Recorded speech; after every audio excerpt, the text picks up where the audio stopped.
मिळतं ठाणे रायगड आणि या विभागात माझ्यासारख्या प्रत्येक वारकऱ्याला नेहमी इकडे येत असताना आपण आपल्या अत्यंत जिव्हाळ्याच्या माणसांमध्ये आपण आपल्या अत्यंत जवळच्या अशा आपल्या कुटुंबियांकडे चाललो अशीच भावना या भागामध्ये येत असताना सुरुवातीपासून आणि तो संस्कार आपल्याला त्या पूज्य संतांनी तो केला, तो आपल्याला दिला आणि त्याच मार्गाला उजाळा देण्यासाठीचं काम संतांनी केलं.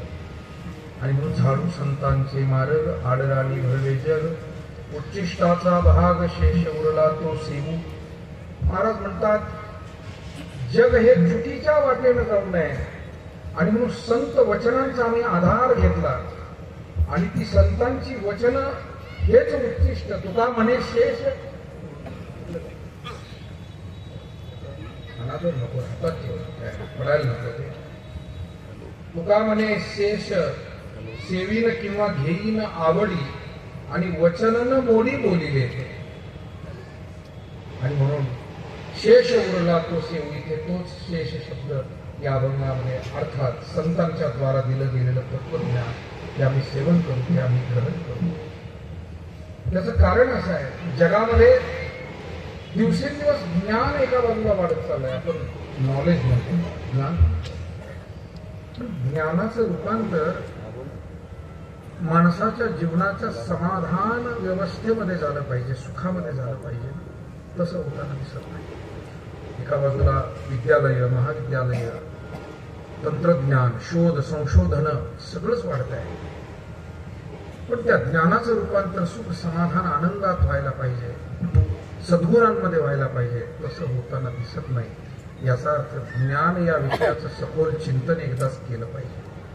ज्ञान नेमकं एखाद्या विशिष्ट आपण ज्याला म्हणतोय तेवढ्या सामान्य गोष्टीला ज्ञान म्हणता येईल का याचाही एकदा विचार केला पाहिजे. गणित फक्त याला ज्ञान म्हणायचं का, विज्ञान फक्त याला ज्ञान म्हणायचं का, अमुक कला पण फक्त त्याला ज्ञान म्हणायचं का.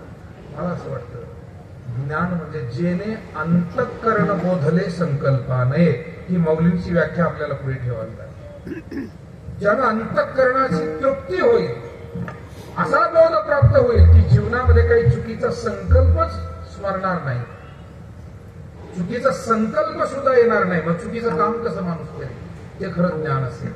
आणि मला वाटतं हे ज्ञान जगाला दिलं गेलं पाहिजे. म्हणून अर्थ लोकली पुराणे ना सकेला शब्द ज्ञाने. तुकोबारायांना खंत आहे आपले एवढे मोठे धर्मशास्त्र आहे ग्रंथ आहे पण जर त्याचा अर्थच आपल्याला उमजला नाही तर काय उपयोग त्या गीतेचा गाथेचा ज्ञानेश्वरीचा होणार. आणि म्हणून आम्हाला जबाबदारी आहे. आम्ही नेहमी धर्म संस्कृतीविषयी सगळेच जण सश्रद्ध आहोत. आपापल्या परीने सगळेच जण त्याविषयी आपण एकमत आहे आपलं की आपली धर्म संस्कृती आपल्या परंपरा जतन झाल्या पाहिजे.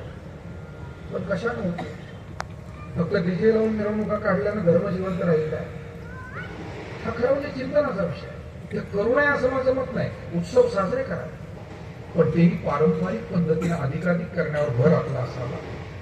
आणि त्याचबरोबर नुसती उत्सव प्रिय